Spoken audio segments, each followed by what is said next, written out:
En principio, bueno, vamos a ver un poco lo protocolar, lo básico, como para que estemos todos en tema. A ver, los intervalos de confianza se arman para estimar determinados parámetros. Ustedes recuerden que al finalizar la unidad 4, la unidad 4 que era la primera unidad que podemos decir estadística, a nosotros lo que nos preocupaba fundamentalmente era cómo estimar ciertos parámetros de ciertas variables aleatorias cuyos valores reales nos es imposible de calcular, ¿sí? Entonces, ¿qué hacemos? Bueno, demostramos o nos creemos que cierta muestra se distribuye según una determinada distribución que depende de un parámetro que es un número real desconocido. Entonces lo que tratamos de hacer siempre es buscar herramientas que nos permitan estimar, saber más o menos cuánto podría valer realmente ese parámetro desconocido. Entonces nos valemos de una muestra, de variables independientes entre ellas, todas con la misma distribución. Acá puse una distribución genérica, puede ser normal, Poisson, binomial, la que se les cante. Y esa distribución depende de un parámetro tita, que puede ser la media, el desvío, la probabilidad de éxito, la varianza, lo que se te ocurra, ¿sí? Un parámetro cualquiera, y establecemos un determinado nivel de confianza, ¿sí? Un nivel de confianza que es uno menos alfa, donde alfa es una probabilidad preferentemente chiquitita, ¿sí? 1%, 5%, 2%, el alfa es un número chiquitito. Entonces, el intervalo de confianza de nivel uno menos alfa para este parámetro tita es un intervalo cuyos extremos son estadísticos que dependen de la muestra. Y estos extremos son el límite inferior y el límite superior del intervalo de confianza. Entonces, en la teórica habrán visto que dichos extremos, la condición que cumplen es que la probabilidad de que tita se encuentre entre el límite inferior y el límite superior, ¿sí? Que se recuerden, eran estos estadísticos que dependían de mi muestra, era una probabilidad 1 menos alfa. Es decir, yo me armo fórmulas que dependen de la muestra que yo saqué y esas fórmulas que damos en llamar LI y LS me acotan con una probabilidad alta al verdadero valor de tita que estoy buscando. Que estoy buscando y jamás encontraré. A lo sumo podré estimar. ¿Mm? ¿Cabe la posibilidad de que tita no esté entre estos extremos? Sí, perfectamente. Hay una probabilidad alfa de que eso ocurra. La probabilidad de que el verdadero valor de tita sí se encuentre entre esos estadísticos es bastante alta, 1 menos alfa. ¿Sí? Entonces, esa es la lógica de los intervalos de confianza. Vale la pena notar que las variables aleatorias, en este caso, están en los extremos del intervalo de confianza, que son el límite inferior y el límite superior. Por lo tanto, una vez que yo de la muestra obtuve estos datos, x1, xn, voy a obtener, evaluando los estadísticos ya ahora en los datos fijos que yo obtuve, valores particulares del límite inferior y del límite superior. Es decir, ya esto deja de ser aleatorio porque tomé una muestra de tamaño n y esa muestra me va a dar determinados valores. Esos valores los pongo en la fórmula del límite inferior, que la fórmula, bueno, va a depender mucho de las características del parámetro que yo estoy estudiando, y Una vez que yo calcule en esa fórmula, voy a obtener un límite inferior, L chiquita i, particular numérico, y un límite superior, L chiquita s, que van a ser valores particulares de estas variables aleatorias, de estos estadísticos. En realidad no son variables aleatorias, son estadísticos. Y como buenos estadísticos dependen de variables aleatorias, lo que los hace a ellos aleatorios. Hasta que yo no tome una muestra y calcule sobre esa muestra los valores que quiero calcular, no puedo saber quiénes son el I y el S y van a permanecer aleatorios. Es decir, yo no voy a saber de antemano quiénes son. ¿Sí? ¿Se entiende más o menos cómo viene la cuestión? ¿Alguna duda hasta ahora? ¿Se va entendiendo? ¿Sí? Bueno, esa es la lógica de los intervalos de confianza. Yo no voy a obtener un verdadero valor de tita. Tita puede ser mu, lambda, sigma, sigma cuadrado, lo que sea. Llamo tita un parámetro cualquiera. Yo no voy a obtener el verdadero valor de tita. Voy a obtener un intervalo que me da la confianza de que Tita podría estar allí dentro, pero en concreto no lo puedo calcular con exactitud. ¿Sí? Una cuestión de notación que no es menor. Fíjense que cuando yo ya calculé, gracias a mi muestra, los valores específicos del límite inferior y del límite superior, cambio la P de probabilidad por una C, la C de confianza. Porque fíjense que acá adentro ya no tengo más nada aleatorio. Yo lo que estoy diciendo acá es que confío en que este intervalo tiene una probabilidad alta de contener al verdadero tita. ¿Y qué es lo que me da esa confianza? Que lo calcule con las fórmulas de los límites inferior y superior que hacen cierta esta probabilidad. Por ahí es medio rebuscado, porque uno dice, bueno, pero ¿por qué llamas C si acá, esto que está acá es sin haber calculado los datos de la muestra? Esto teóricamente es cierto. Con los datos de la muestra calculados, ¿sí? Acá está la parte de la práctica. Con los datos de la muestra calculados, obtengo un valor específico del límite inferior, otro valor específico del límite superior y tengo un intervalo de números fijos. LI va a ser un número y LS va a ser otro número. Ya no van a ser aleatorios. Entonces no puedo poner la P. Debo poner la C de confianza. ¿Sí? Eh, Justamente, si viene alguno de ustedes a estudiar la misma variable aleatoria con la inquietud de conocer también alguna característica del parámetro tita, estimándolo de esta misma forma, bueno, es posible que con su muestra obtengan otros extremos L y LS, porque justamente dependen de la muestra que uno está tomando. ¿Sí? Entonces, bueno, esto es una cuestión porque muchas veces aparece en los parciales incluso la gente poniendo probabilidad de que tita esté entre 3 y 4. Y eso conceptualmente está mal. ¿Por qué? Porque yo calculo la probabilidad sobre algo que es aleatorio, no sobre algo que es fijo. Entonces, dentro del paréntesis de la probabilidad me tengo que asegurar que haya algo que sea aleatorio, que yo en principio no sé cuánto vale hasta que no tome una muestra. ¿Sí? Acá, en este otro caso, aleatorio no hay nada. Son números. LI es un número y LS es un número. ¿Sí?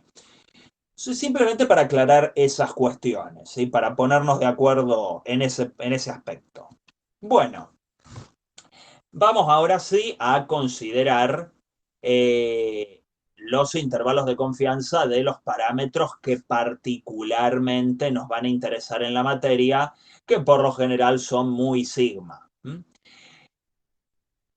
Supongamos que tenemos una muestra aleatoria, ahora sí de variables normales mu sigma, Esa va a ser una de las condiciones que más se va a repetir. Entonces, tenemos algo que se llama el lema de Fisher que indica, bueno, justamente esto que tienen acá, que sirve un poquitín de repaso de lo que habrán visto en el video que les compartimos al principio de la semana. Todo lo que menciona ese video consiste en el llamado lema de Fisher, que indica cómo se distribuyen la media muestral y la varianza muestral. ¿Sí? Entonces, uno junta toda esta información que es vital para armarnos los intervalos de confianza. Por eso les sugerimos que vieran ese video, porque aparecen problemitas con las probabilidades sobre X raya, las probabilidades sobre ese cuadrado, como para que avancen bastante en ese aspecto, pero por sí solos no son ejercicios que, digamos, sirvan de mucho más allá de comprender cómo se arman los intervalos de confianza. ¿Sí? Por sí solos no son nada más que ejercicios de variable aleatoria normal y de variable aleatoria chi cuadrado. Entonces, bueno, son aplicaciones a problemas de esas variables aleatorias. Acá estamos viendo en concreto cómo empleamos estas distribuciones a los efectos de buscar intervalos de confianza para parámetros que nos interesen. Entonces, bueno, acá nos va a interesar justamente la distribución de estos límites inferior y límite superior en el caso de la media. ¿Sí? Si el parámetro que nosotros deseamos estudiar es la media de una variable aleatoria normal, entonces vamos a tener que utilizar la distribución de X raya para saber cómo se distribuyen estos estadísticos. Lo que vamos a hacer en todos estos ejercicios es tomar una muestra aleatoria de variables normales, independientes obviamente, de tamaño n. Entonces tomo una muestra x1, xn y si yo conozco la varianza, si conozco quién es sigma cuadrado o quién es sigma, nosotros sabemos que z es una variable normal estándar que nos la podemos armar así, estandarizando a la X raya. ¿Sí? Esto es repaso de lo que aparece en el video. Si no conozco la varianza, bueno, en ese caso, si yo no conozco la varianza, tenemos un pequeño problema porque tengo que trabajar con una estandarización, entre comillas, que se parece a esta de acá, pero claro, ya tengo otra cosa que es aleatoria. Porque además de tener el X raya, que sabíamos que era aleatorio, ahora se nos agrega el S cuadrado. Si ustedes miran, en el caso en que la varianza es conocida, este caso es mucho más fácil porque lo único aleatorio que hay acá es el X raya n. En cambio acá, el X raya n depende de la muestra y el S cuadrado también. Entonces, acá lo que hago es una cuentita, una deducción para demostrar por qué en el caso que la varianza es desconocida, esto sigue una distribución ya no normal 0,1, sino una distribución t de Student n-1. ¿Sí? Entonces, bueno, normal estándar dividido la raíz de una chi cuadrado sobre sus grados de libertad, sigue una distribución t de Student con los grados de libertad iguales a los de la chi cuadrado que hay en el denominador. Bueno, esto simplemente como para comprender cada caso. Entonces, bueno, veamos algunas situaciones. ¿Sí? Hasta acá venimos bien, ¿les suena familiar lo que estamos analizando? ¿Alguna duda? Muy difícil, muy fácil, se perdieron.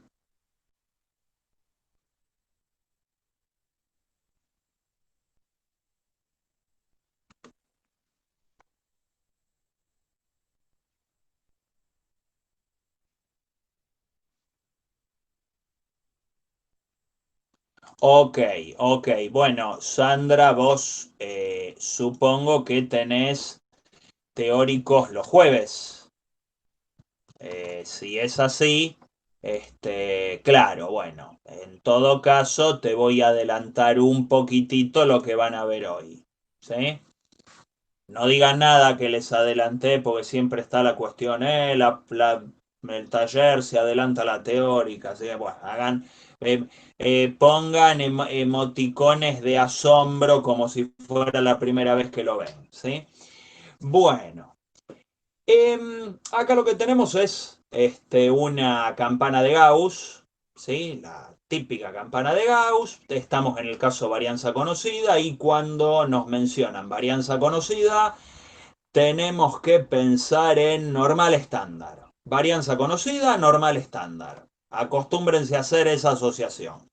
Entonces justamente tenemos acá una hermosa campana de Gauss, centradita en cero, como buena normal estándar que es. Entonces tenemos un área central que es la que vale 1 menos alfa. La región central tiene un área 1 menos alfa. Y dos colas rosadas, para diferenciar, ¿sí?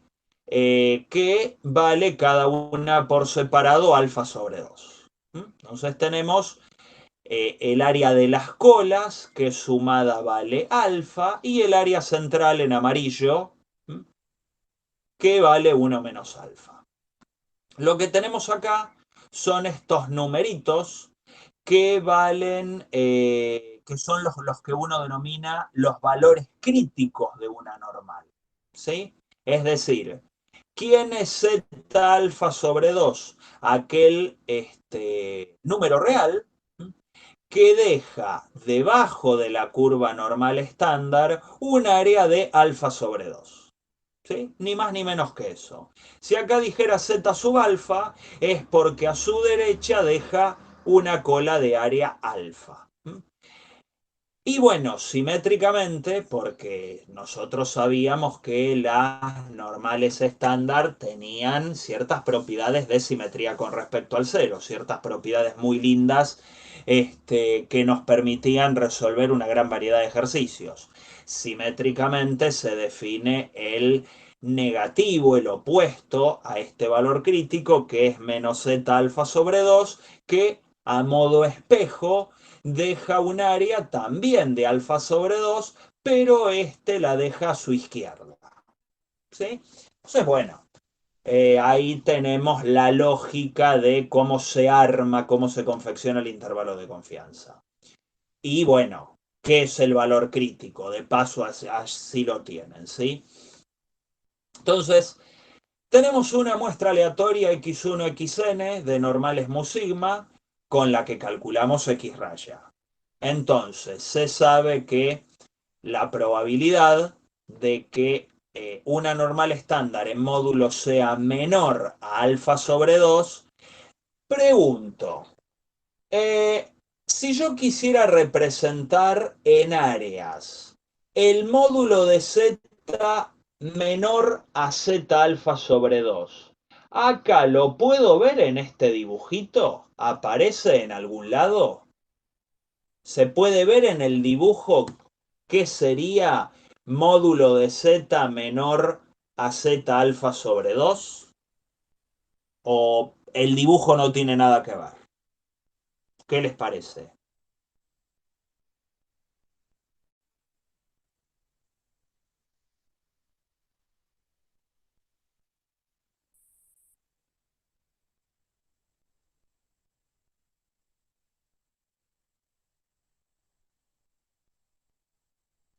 Bien, Diego, sería lo amarillo, claro.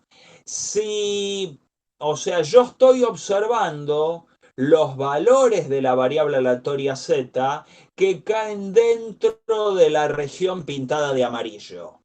Entonces, justamente esa región mide 1 menos alfa. Entonces, por eso nos da este resultado. Digo porque todo esto nos va llevando de a poco a la lógica del intervalo de confianza. ¿Sí? Entonces, justamente es la parte que le toca el amarillo, ¿sí? Bueno, si Z representa la estandarización de X raya, entonces, bueno, con la misma lógica, o sea, nosotros habíamos quedado acá, nos habíamos creído esto. Entonces, bueno, yo acá estandarizo X raya, ¿sí? Que es donde se obtenía el Z de la diapositiva anterior.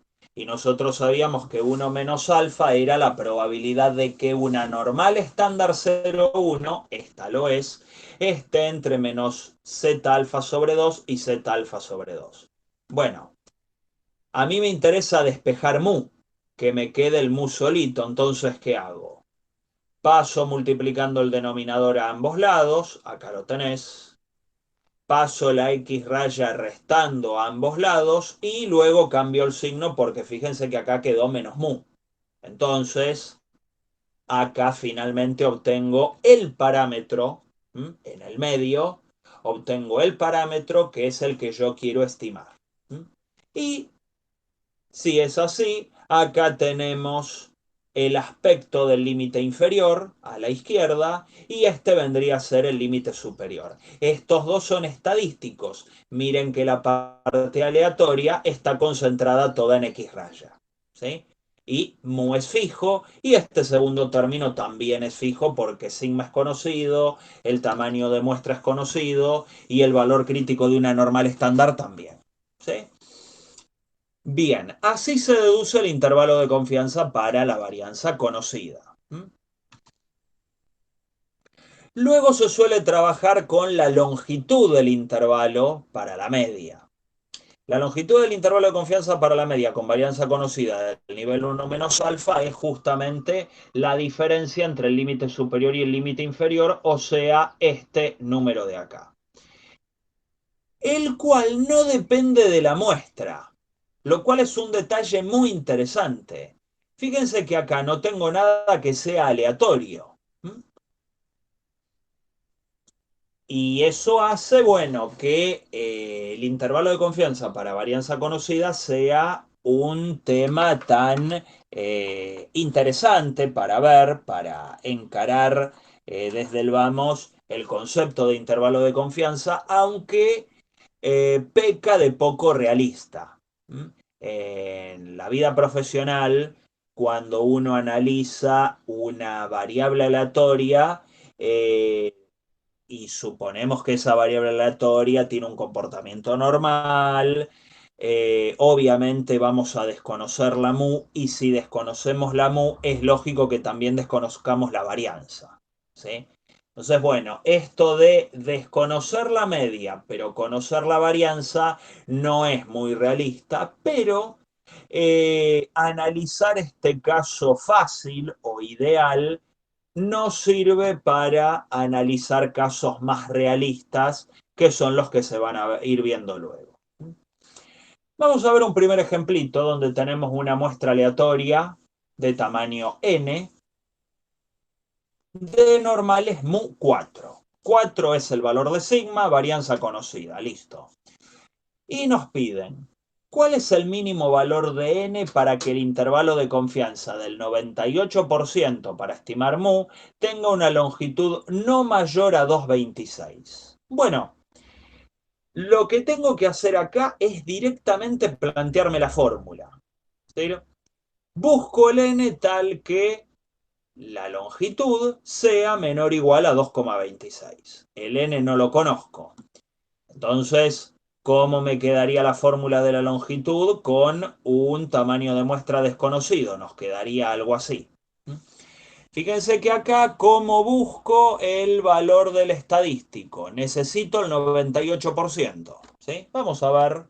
98%.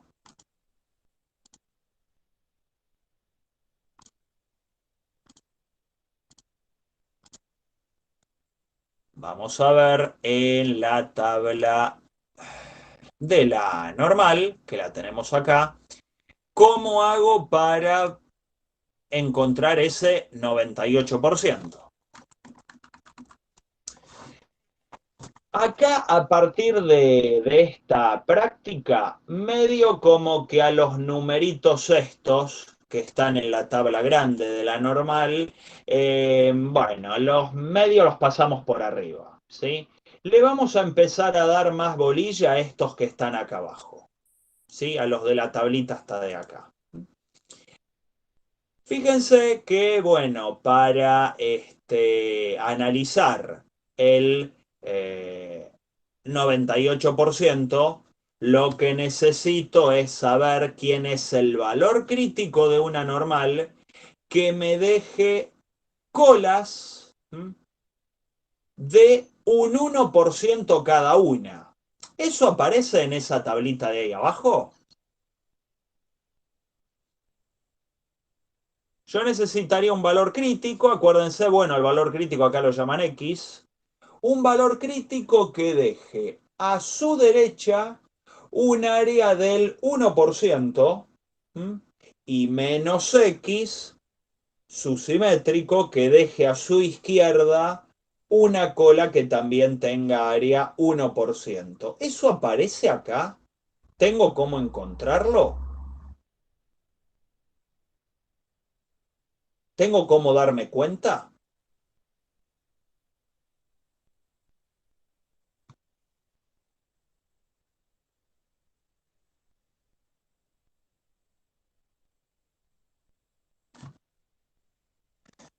¿Se entiende la pregunta, no?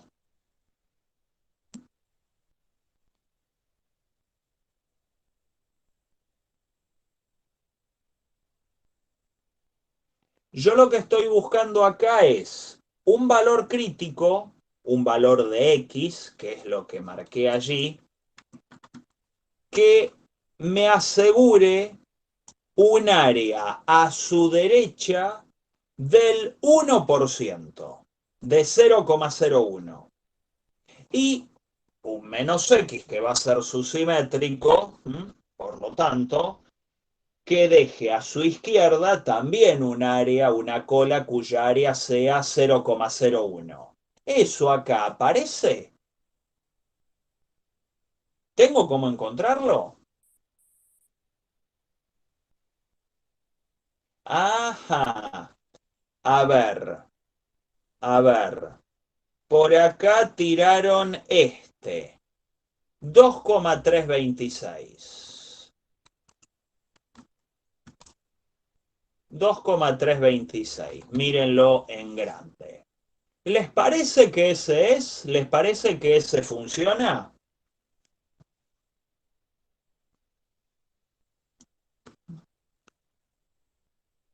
A ver, si miran la última fila, ¿qué era esto que está acá? 2 por uno menos f de x. Cuando vimos allá por la práctica 3, variable. Bien, las colas. Esa es el área de las colas. ¿Yo qué área de colas estoy buscando? Área alfa. ¿No se supone que las dos colas tienen que sumar alfa? ¿Y el alfa de nuestro ejercicio cuánto es? El alfa de nuestro ejercicio.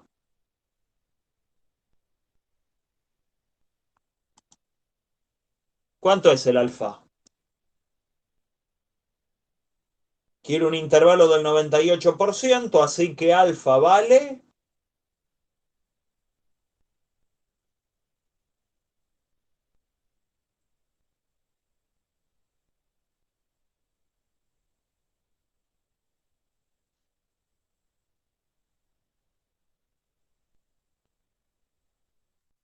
0,02. Ahí está. 0,02. Por lo tanto, como yo quiero que el área de las dos colas sea del 2%, el valor crítico que me sirve es 2,326 y es el que yo había puesto acá. ¿Sí? Es este que habíamos puesto aquí.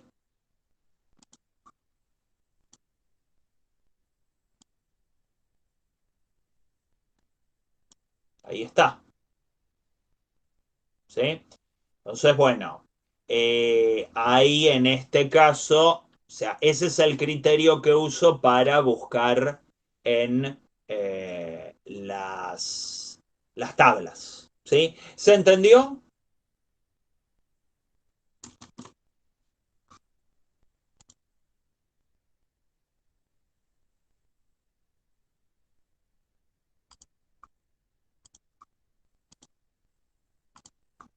¿Mm? Entonces, bueno, acá hago la cuenta. Hay cosas que las puedo calcular, 2 por 4 por el valor este de tabla, 18,61. Pero claro, necesito resolver esta inecuación, porque acá tengo 2,26 mayor o igual a esto.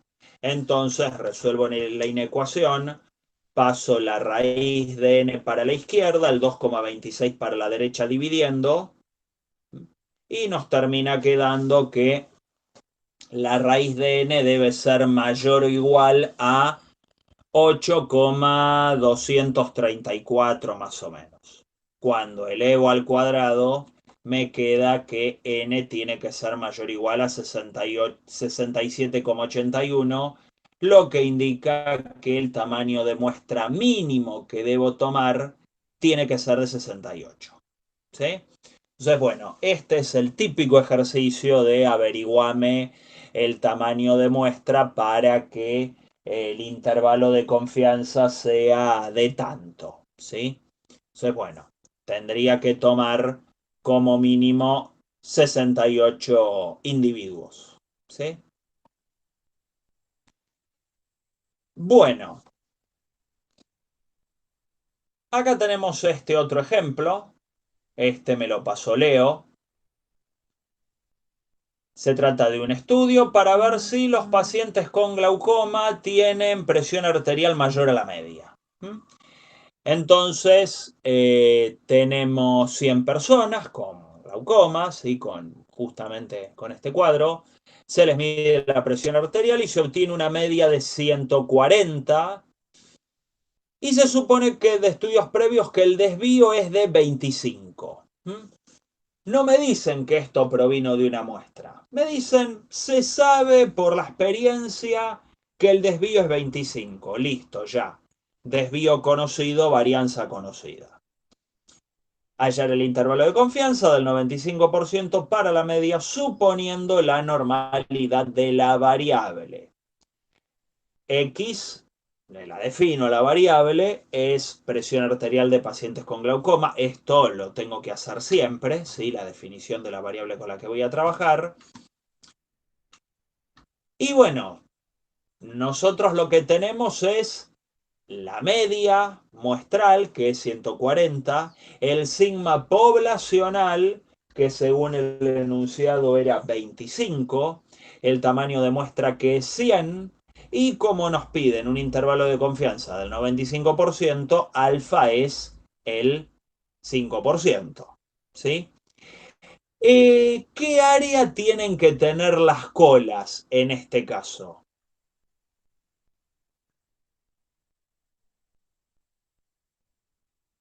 ¿Qué área tiene que tener la suma de las colas en este caso? Si el intervalo de confianza es del 95%.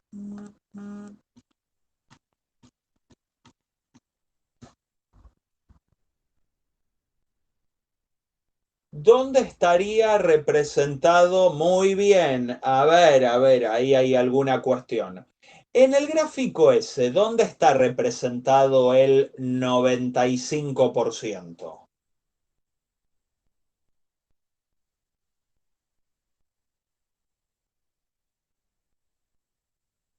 ¿Quién haría ahí de 95%? ¿Qué región? Porque de acá salió el intervalo de confianza. El 95% es lo amarillo. Acá, la parte central. La parte rosada es el 5% y es lo que suman las dos colas. 0,05 sobre 2 y 0,05 sobre 2. Eso me da la clave para saber dónde busco el valor crítico en la tabla. Porque si vamos a la tabla, Entonces digo, bueno, a ver, ¿cuál es el valor de X que yo quiero? Y aquel que deja un área de las dos colas del 5%, 1,96.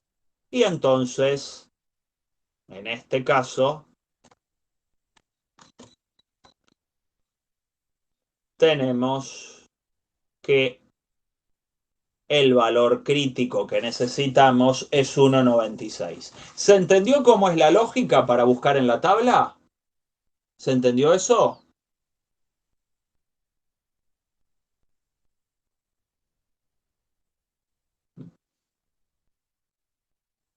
Bueno, ya tengo todo. Ya no son las dos colas, exactamente. Las dos colas sumadas tienen que dar el 5%. Entonces, justamente cuando te metes en las tablas, vos querés el área de las dos colas. Esto es el área de las dos colas. Si quieren, anótenselo. ¿Sí? Área de dos colas, área de una cola. ¿Sí? Sería esto.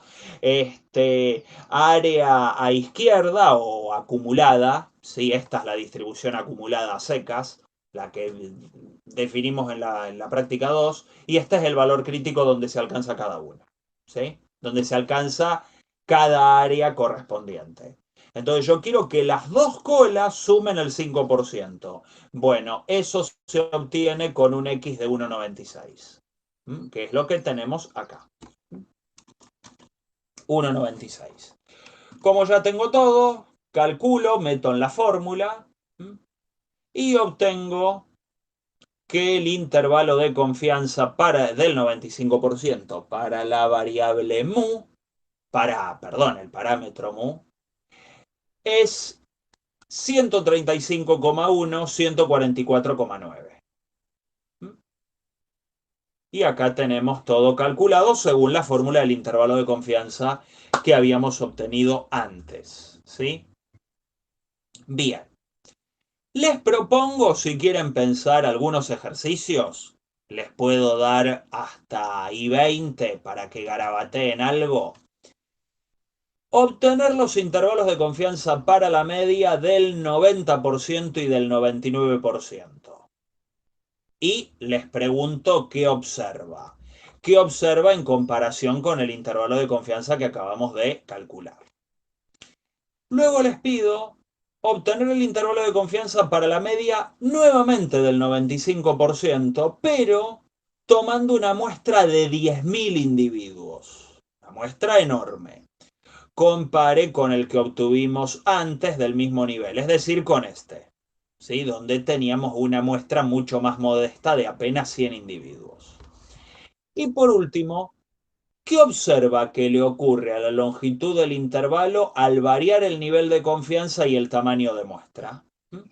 Así que, a ver, gran parte de lo que les pido acá está calculada. Simplemente cambian un par de cositas. Es la misma fórmula, ¿sí? Meterse con la calculadora, es la misma fórmula y cambiando un par de numeritos a ver qué les da y qué se observa. Bueno, ¿cómo anduvieron? Por ahí Diego afirma que no sabe cómo encarar en 3. En realidad el 3 es más que nada un ejercicio de comparación. Se supone que en el uno y en el 2 obtuvieron algo. Obtuvieron intervalos, me imagino. O se les complicó en el uno y en el 2 obtener intervalos de confianza. Por ejemplo, vamos por caso. En el uno, ¿pudieron obtener los intervalos de confianza para la media del 90 y del 99%? Bien, perfecto. Fenómeno. ¿Cuánto les dio el del 90%, por ejemplo? El del 90%, a ver cuánto les dio. 135,89. Bueno, hay gente que pone más decimales, menos decimales. Bueno, eso cambia ligeramente, pero 135,80 y algo y 144,11 veo que es lo que les da la mayoría. ¿Mm? Bien, bien, bueno. ¿Y el del 99% cómo les quedó? 133,56 que veo que les ha dado, sí, sí, veo que bien. Y 146,44. Fenómeno, bueno. Más o menos creo que a todo el mundo, más o menos, al menos la gente que respondió, les ha dado así. Bueno, genial. Perfecto. Una primera conclusión que se podría sacar de esto, ¿cuál es? Si comparamos los tres intervalos de confianza para la misma mu, ¿m? El que habíamos obtenido nosotros acá y estos que me fueron tirando ustedes. ¿Qué conclusión se puede sacar? ¿Hay relación directa entre el nivel de confianza y las características del intervalo? Es similar, ok. Y más allá de eso, ajá, el rango, ¿a qué te referís? ¿Qué podés decir al respecto? El del 99% es más amplio. ¿Mm? Claro, si uno mira la fórmula del intervalo de confianza, va a notar que al ir variando el nivel de confianza, lo que va a cambiar es este numerito Z alfa sobre 2. Si yo quiero aumentar la confianza, ¿qué quiere decir? Que este número esté más cercano a 1. Que este número esté más cercano a 1 indica un alfa más chico. Un alfa más chico equivale a decir que este Z, este valor crítico, tendría que estar más corrido hacia la derecha y por consiguiente este más hacia la izquierda. Con lo cual voy a trabajar con valores críticos que en módulo van a ser más altos. Si son en módulo más altos, entonces lo que va a ocurrir es que la región esta central va a ser más ancha. Que sea más ancha indica que el intervalo de confianza va a ser más largo. ¿Mm? Entonces, justamente, como el Z alfa sobre 2 va a ser más grande, lo que voy a tener acá es un intervalo de confianza más ancho cuando este número esté más cerca de 1.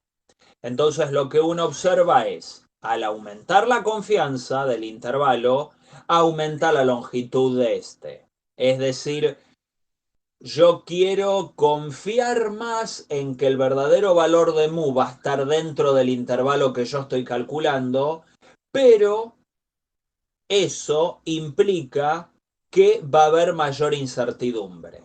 El intervalo, al ser más ancho, quizás no me deje muchas pistas del posible valor del parámetro que yo estoy buscando. Por el contrario, en el caso del 90%, ustedes van a ver que el intervalo, ¿sí? En el caso del 90%, el intervalo es el más angosto de los tres. No es mucho más angosto que el del 95, pareciera ser, solo por unas décimas, pero siempre es más angosto. Claro, al resignar confianza, bueno, me va a terminar quedando un intervalo más chico, ¿sí? Un intervalo más corto. Entonces, eso es lo que se observa en el ejercicio 1. Mayor confianza, mayor longitud del intervalo. ¿Pudieron hacer el 2? ¿Qué ocurrió con el 2? ¿Cómo les quedó el intervalo de confianza del 95%?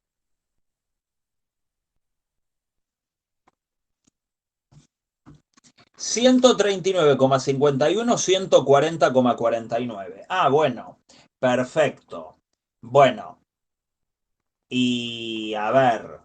En este caso, tenemos un intervalo de confianza de longitud menor a 1, ¿sí?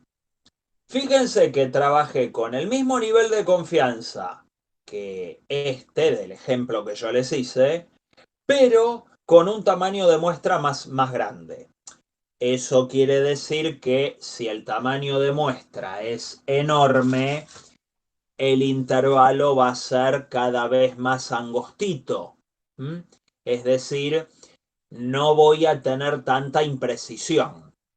¿Sí? Y esas son las conclusiones a las que hay que arribar en el ejercicio 3, que no hay que hacer ninguna cuenta.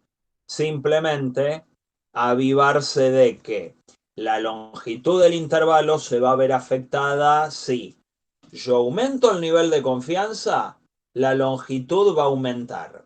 Si yo aumento el tamaño de muestra, la longitud del intervalo tiende a disminuir. ¿Sí?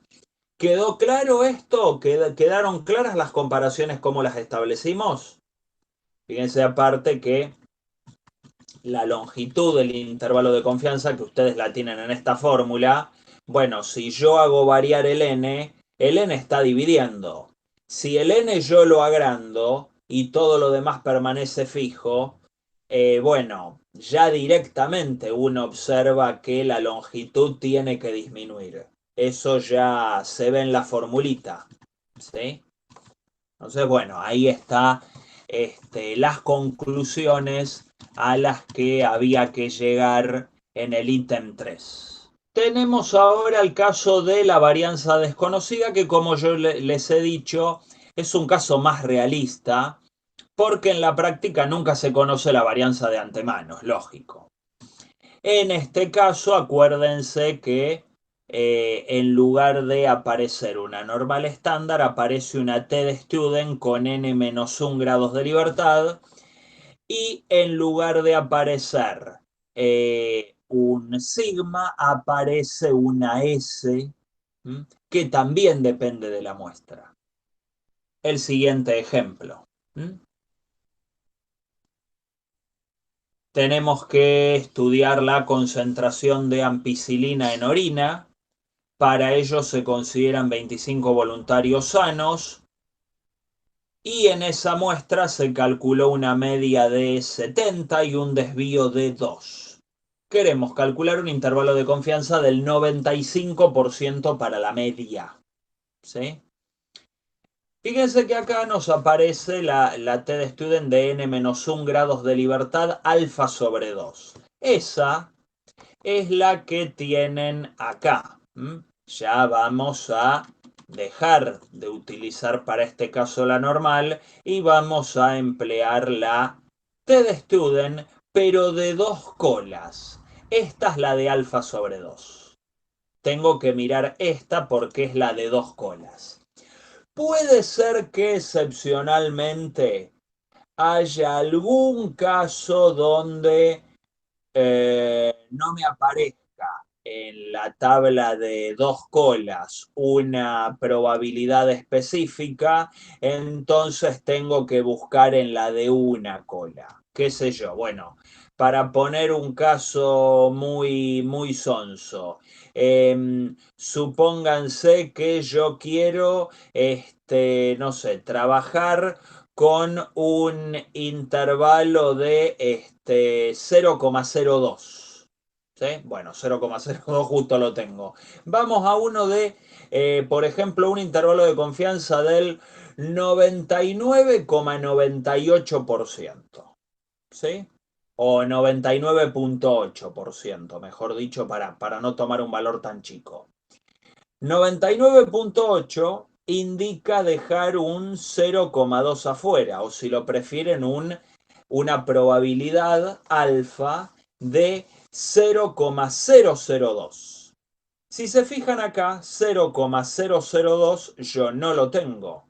Y para armarme un intervalo de confianza del 99,8% necesito los valores críticos de ese alfa, 0,002.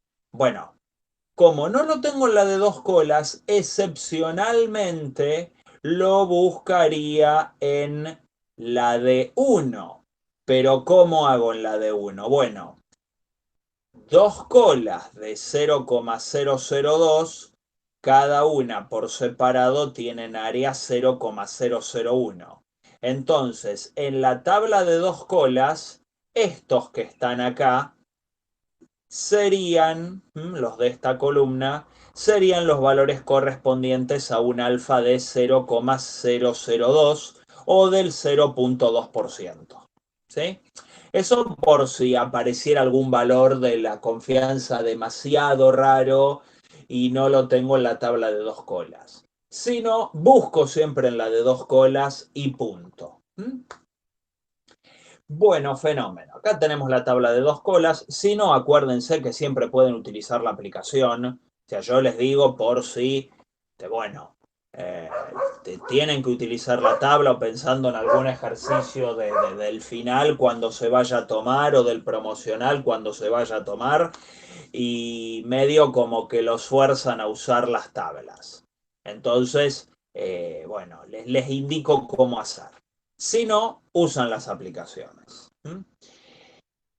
Entonces, en este ejemplito, tenemos 25 voluntarios sanos. Estamos estudiando la concentración de ampicilina en orina.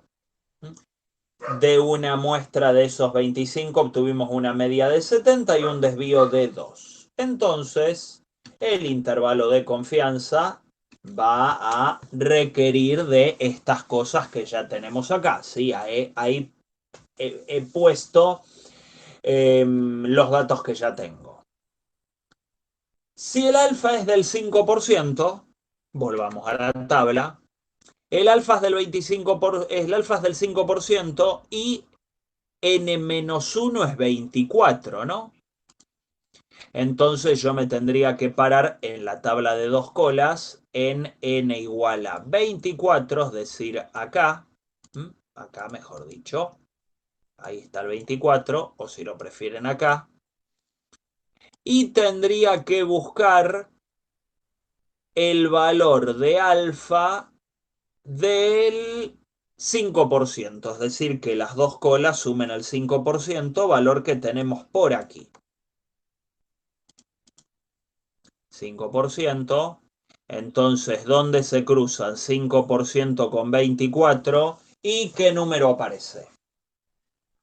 Ok, 2,064. Bien. Así es. 2,064 es el que tenemos acá. Ahí nos aparece justamente. Y con todo eso ya me calculo el intervalo de confianza.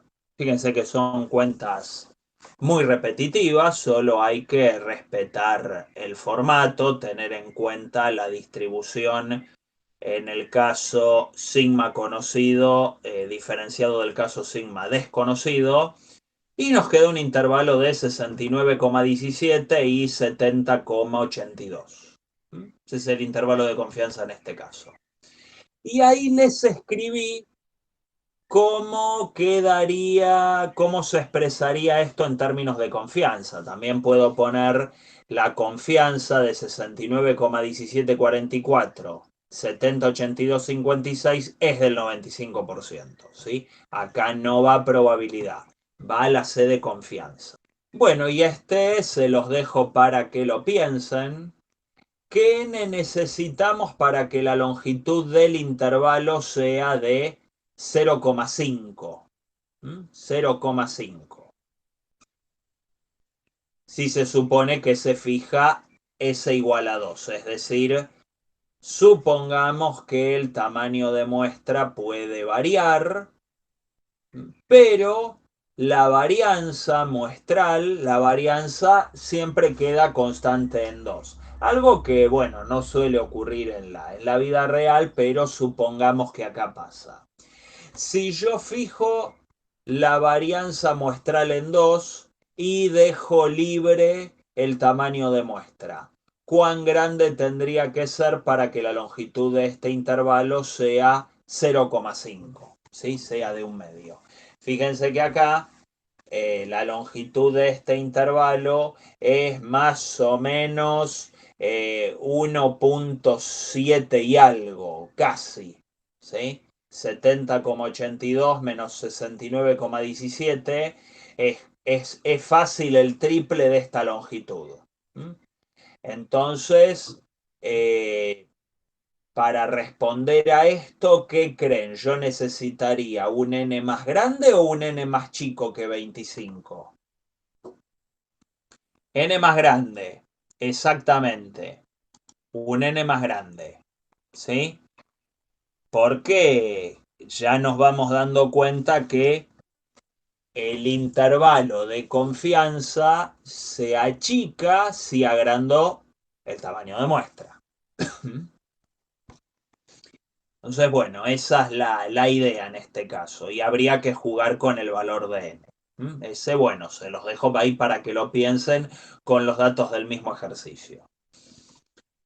Y por último, tenemos el intervalo de confianza para la varianza, que también aparece, con el detalle de que acá el intervalo de confianza se tiene que calcular utilizando una variable aleatoria que es la chi cuadrado, variable aleatoria que no es simétrica con respecto a un determinado eje de simetría en particular, no es una campana de Gauss, sino que tiene esta forma así, la densidad de la chi cuadrado. Pero bueno, se sabe que la probabilidad de esto que está acá, no lo voy a deducir, sale de esa fórmula que vimos al principio del lema de Fisher sobre la distribución de ese cuadrado. Nosotros lo que tenemos acá es que la probabilidad de esto es 1 menos alfa, lo cual define el intervalo de confianza para la varianza. ¿Sí? Entonces tenemos ese intervalo de confianza que está allí, donde en el denominador tenemos valores críticos de la chi cuadrado, en base a este dibujito que está acá. ¿Sí? El chi cuadrado alfa sobre 2 es el valor crítico que deja estas áreas violetas. Esta hacia la derecha mide alfa sobre 2. Lo mismo que esta también hacia la derecha. El chi cuadrado 1 menos alfa sobre 2 es el área marrón más el área lila, con lo cual deja a su izquierda solamente un área de alfa sobre 2. ¿Sí? Entonces, bueno, eso se calculan con esto.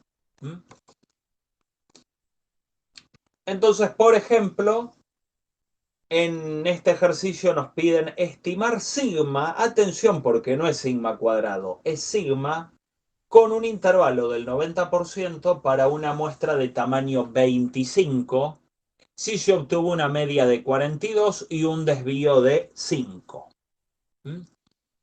Bueno, me planteo la fórmula. Tengo la S cuadrado que es 25, el N que es 25 también, y el alfa que es 0,10 porque miren que tengo que utilizar un intervalo del 90%. Así que alfa es 0,10. Entonces, busco en la tabla, a ver cómo hacíamos para buscar esto. Tengo N igual a 25 y alfa del 0,10. Nos tenemos que ir a la tabla de la chi cuadrado, donde está el 25, por acá.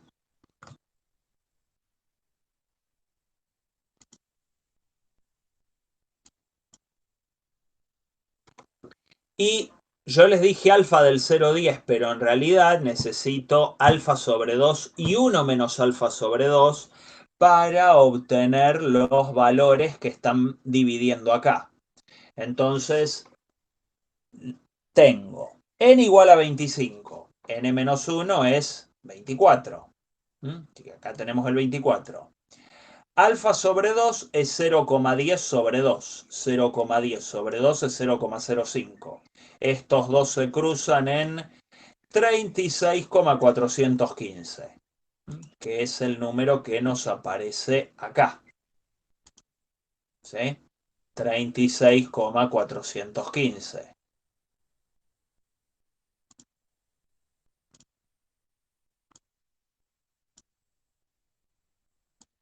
Ese lo saqué de tabla. Y luego también necesito del chi cuadrado con 24 grados de libertad, 1 menos alfa sobre 2. 1 menos 0,05. Eso es 0,05, nos da esto, ¿sí? 0,95. 13,848, que es el que tenemos allí. ¿Se entendió cómo buscar en tabla?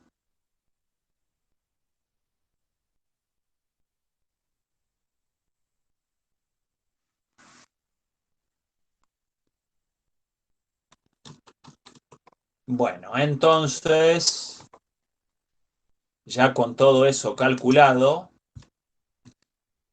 me armo el intervalo de confianza al 90%. ¿Mm?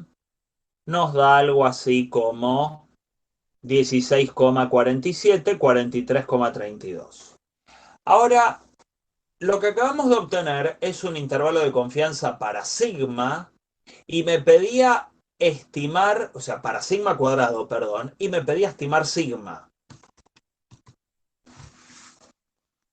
¿Sí? Ah, bueno, ahí les anoté simplemente la confianza. ¿Mm? O sea, como para reiterar un poco eso de qué significa la C en este caso. Y justamente acá digo, bueno, se nos pedía un intervalo para el desvío, no para la varianza. Entonces lo que hago es tomar raíz cuadrada a todo, la confianza no va a cambiar, va a seguir siendo del 90%. Entonces al tomar raíz cuadrada a todo, llego a la conclusión de que el desvío estándar, sigma, está contenido en el intervalo que va desde 4,0592 hasta 6,5824 con una confianza del 90%. ¿Sí? No es un intervalo muy ancho que digamos, pero bueno, todo va a depender de lo que se esté midiendo acá. ¿Sí? Bueno, eh, acá hay un problemita para pensar. Acá quise poner mu y dejé, bueno, una u, ¿sí? Luego cuando les comparta las diapositivas, se los pondré bien. Pero supónganse esta situación. Supongamos que en una farmacia venden un fármaco para la hipercolesterolemia, un fármaco A que funciona muy bien y que deja el colesterol, el nivel medio de colesterol, dentro del intervalo que va desde 80 hasta 250 con un nivel de confianza del 99%. En otra farmacia trabajan con otro fármaco y nos dicen que, bueno, ese fármaco de ellos deja el colesterol en un intervalo que va de 145 a 175 con un nivel de confianza del 90%. Y la pregunta que surge es, si no les preocupa el precio, ¿m? Sino, bueno, la calidad del fármaco en sí, es decir, buscar aquel fármaco cuya proporción entre resultado y certeza con los mismos inspire confianza. ¿Cuál de los dos medicamentos les parece más confiable? ¿Cuál de los dos? ¿Cuál irían a comprar si no les importara el precio? Ponele que los dos estén iguales. ¿Cuál irían a comprar? Ajá, acá dicen el de rango mayor. Eh, ok. La gente que piensa que dice, sí, está bien. pero convengamos que en el afán por buscar una mayor confianza, me puede dejar el colesterol en 248. Porque si hay un 99% de confianza de que el verdadero valor de la media te lo deja entre 80 y 250, el riesgo que corremos es que el intervalo es extremadamente amplio. ¿Sí? Si yo tengo un colesterol de 200, ¿sí? Y qué sé yo, este medicamento, no sé si me conviene tanto, porque por ahí no me haga nada, por ahí me lo baje un poquito, lo cual estaría bueno, pero a ver, me lo deja en un rango de 80 hasta 250 con un 99% de confianza. Perfectamente, lo ideal sería que no ocurriera, pero perfectamente me podría dejar el colesterol más alto de lo que yo lo tenía antes de consumir este fármaco. ¿Sí? Porque si el intervalo llega hasta 250 y yo tenía un colesterol de 200, sin embargo, el segundo, que es bueno, esa es la idea es elegir este. El segundo, claro, te deja la media del colesterol en un intervalo de valores alto, pero te asegura que el verdadero valor del colesterol o el colesterol medio va a estar en ese intervalo con una confianza del 90%.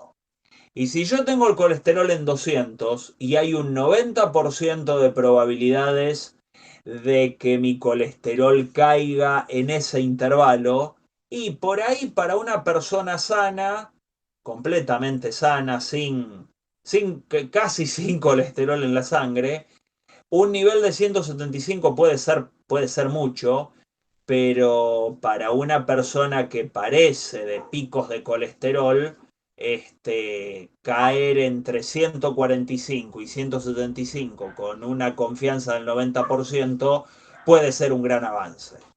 ¿Sí? Entonces la idea, por ser más específico, y porque, a ver, una confianza del 90% tampoco está tan mal. Conviene elegir el segundo intervalo, ¿sí? Como vi que hizo alguna gente por acá, ¿sí? No conviene tanto el del 99% porque a veces uno se confunde con el nivel de confianza y en realidad hay que mirar también la precisión, ¿sí? Bueno, bien. Luego venía esto bueno, esto ya es para el final, digamos, la variable aleatoria llamada de Fisher-Snedecor, ¿sí? En honor a dos próceres de la estadística. La variable aleatoria que llamaremos a secas la variable de Fisher, pobre Snedecor, no, en algún momento nos vamos a olvidar de mencionarlo. La variable de Fisher se puede ver como el cociente de dos chi cuadrados independientes sobre sus grados de libertad. Entonces se obtiene una variable aleatoria Fisher que tiene dos parámetros, que son los grados de libertad de cada una de las chi cuadrado que estoy dividiendo. Son parámetros enteros positivos.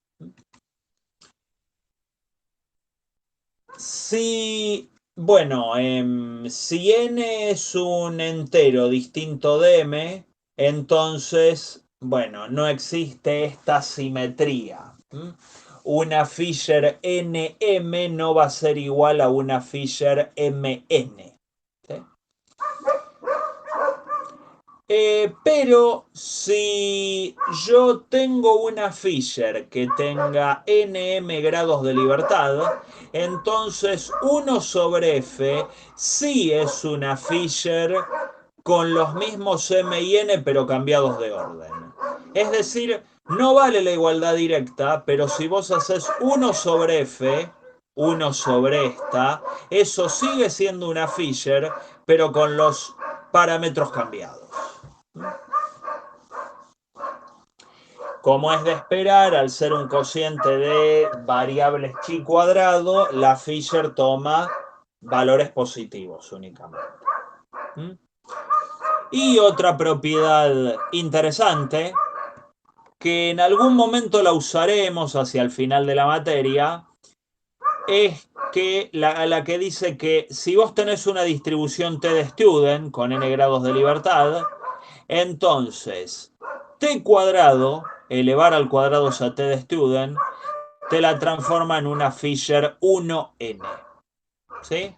Entonces, bueno, estas son algunas cuestiones de la variable f de Fisher, que en sí no le vamos a dar tanta bolilla en esta práctica, pero sí en las prácticas siguientes.